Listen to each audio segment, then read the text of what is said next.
Assalamualaikum warahmatullahi wabarakatuh. Perkenalkan, saya Sandi Burhan. Saya mahasiswa Prodi Manajemen Universitas Muhammadiyah Bandung. Saya di sini mau memaparkan tentang perbedaan ekonomi makro pada zaman pertumbuhan di masa pandemi dan juga sebelum di masa pandemi. Nah, untuk yang pertama yaitu pertumbuhan ekonomi di masa pandemi dan sebelum pandemi. Pada tabel ini, pada kurva di atas menunjukkan penurunan angka pertumbuhan ekonomi yang cukup drastis pada kuartal pertama tahun 2020. Terjadi tren pertumbuhan yang menurun pada kuartal pertama tahun 2020. Pertumbuhan ekonomi yang dicapai di Indonesia tercatat sebesar 2,97%. Percepatan ini lebih rendah daripada proyeksi Bank Indonesia yaitu sebesar 4,4%. Penyebab dari menurunnya pertumbuhan ekonomi ini adalah tidak kepasnya dari dampak penanganan penyebaran virus corona ini mempengaruhi semua aspek kehidupan dan kegiatan perekonomian dan juga lainnya. Selanjutnya saya akan memaparkan slide selanjutnya yaitu tentang pendapatan nasional. Dan untuk slide selanjutnya yaitu tentang pendapatan nasional, di mana pendapatan nasional ini kita ambil saja dari pasar modal setelah pandemi. Nah, virus corona ini COVID-19 ini di Indonesia pertama kali ditemukan di sekitar awal atau pertengahan Maret. Setelah virus ini ditemukan, tren IHSG menjadi turun karena pada saat ini munculnya isu-isu mengenai COVID-19 yang mulai meluas dari Wuhan ke Jepang, Korea, dan negara Singapura yang paling dekat dengan Indonesia, sehingga penurunan ini menyebabkan IHSG kita mengalami penurunan sampai di bawah level 4000. Penurunan ini ditentukan juga tidak lepas dari sentimen investor yang melihat bahwa pemerintah Indonesia pada waktu itu belum serius dalam penanganan COVID-19 ini. Sehingga ketika krisis kesehatan terjadi dan sentimen-sentimen itu ada, membuat para investor lebih memilih untuk menarik dananya dari pasar modal. Sehingga hal tersebut tentunya membuat harga saham mengalami penurunan.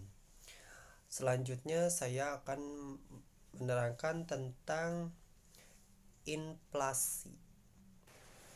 Nah, untuk inflasi atau perkembangan indeks harga konsumen eh, kita kita menyebutkan pada Januari 2020. Nah, di sini inflasinya 0,30%, lalu turun ke 2,68%. Jadi pemerintah sekarang sedang mengambil langkah-langkah strategi yang ditunjukkan untuk menjaga inflasi dalam kisaran sasaran 3,0 plus minus 1% pada tahun 2021, mencakup menjaga inflasi kelompok bahan pangan bergejolak atau volatile food dalam kisaran 3,0% sampai dengan 5,0%. Upaya ini dilakukan dengan memperkuat 4 pilar strategi yang mencakup keterjangkauan harga, ketersediaan pasokan, kelancaran distribusi, dan komunikasi efektif atau 4K di masa pandemi COVID-19 ini. Selanjutnya yaitu solusi pemerintah dalam penanganan masalah ekonomi. Nah, langkah-langkah yang diambil pemerintah dipilih karena pada masa krisis akibat pandemi COVID-19, belanja pemerintah diakui sebagai instrumen pengungkit atau pemulihan ekonomi. Di samping itu, sektor swasta dan juga UMKM harus dipulihkan dengan stimulus. Lewat belanja besar-besaran, permintaan dalam negeri meningkat dan dunia usaha bergerak untuk berinvestasi. Nah, paparan ini dipaparkan oleh Menteri Koordinator Bidang Perekonomian Erlangga Hartarto.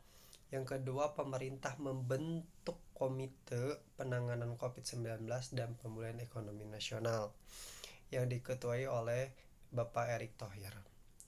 Selanjutnya, dalam slide selanjutnya adalah perbandingan kondisi makroekonomi Indonesia dengan negara ASEAN.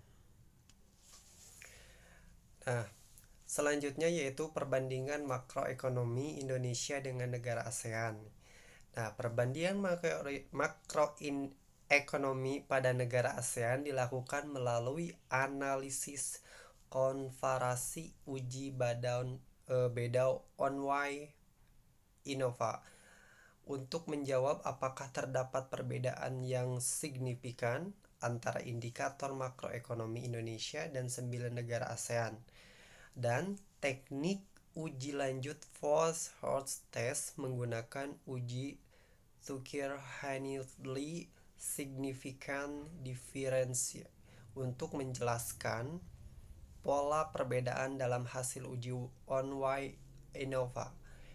Hasil uji beda onway Innova ini menurunkan pertumbuhan ekonomi, pendapatan per kapita, tingkat inflasi, tingkat pengangguran di Indonesia dan 9 negara ASEAN.